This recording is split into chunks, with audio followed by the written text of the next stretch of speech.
வெளிநாட்டுக்கு வந்து 9 வருஷமாச்சு. நல்ல கம்பெனி, நல்ல சம்பளம், தனி ரூம் எடுத்து வச்சுக்கிட்டு சொந்தக்காரன் நண்பர்லாம் வருவான். அவனுக்கெல்லாம் சோறு தண்ணியெல்லாம் வாங்கி கொடுப்பேன். சில பேருக்கு பல உதவிகள் பண்ணியிருக்கிறேன் நான். சில பேருக்கு விசா எடுத்து கொடுத்து வேலையும் வாங்கி கொடுத்துருக்கேன். எனக்கு ஊரில் கல்யாணம் ஏற்பாடு பண்ணாங்க. கல்யாணம் பண்ணி மனைவியை அழைச்சிக்கிட்டு வந்தேன். அவ்வளோதான். அவளை பிடிச்ச கெட்ட நேரமா என்ன பிடிச்ச கெட்ட நேரமானு தெரியலை. என்னுடைய வேலை போயிடுச்சு. நான் எனக்குன்னு எதுவும் சேர்த்தே வச்சுக்கிறல. வாங்குகிற சம்பளத்தையெல்லாம் மாதம் மாதம் செலவு பண்ணிடுவேன். ஊருக்கு கூட அதிகமாக நான் வந்து அனுப்பலை. நண்பன் சொந்தக்காரங்கன்னெல்லாம் செலவு பண்ணிவிட்டு எந்த காசும் இல்லாமல் சம்பளத்தை நம்பி தான் இருந்தேன். வேலை போனவுடனே ஐயோ நான் படுற கஷ்டங்கள் இருக்க. வீட்டு வாடகை கொடுக்க முடியலை, சாப்பாட்டுக்கு கூட பிரச்சனை, மனைவி எங்கேயும் அழைச்சிட்டு போக முடியலை. நான் படுற வேதனைகள் இருக்க, அது வேறு யாருக்கும் வரவே கூடாது. நான் யாருக்கு உதவி செஞ்சனோ அவங்கள்ட்டெல்லாம் ஃபோன் பண்ணி கேட்டால் ஒருத்தன் இல்லைங்கிறான், ஒருத்தன் ஃபோனே எடுக்க மாட்டாங்கிறான்.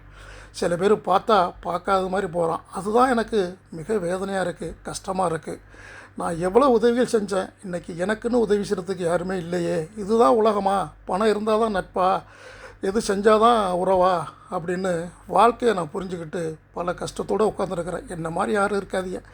எந்த வேலையும் நிரந்தரமாக இருக்காது. வேலை இருக்கிறப்ப தனக்குன்னு பணத்தை ஏதாவது சேர்த்து வச்சுக்கிறேங்க. அப்போ தான் உங்களுக்கு உதவியாக இருக்கும்.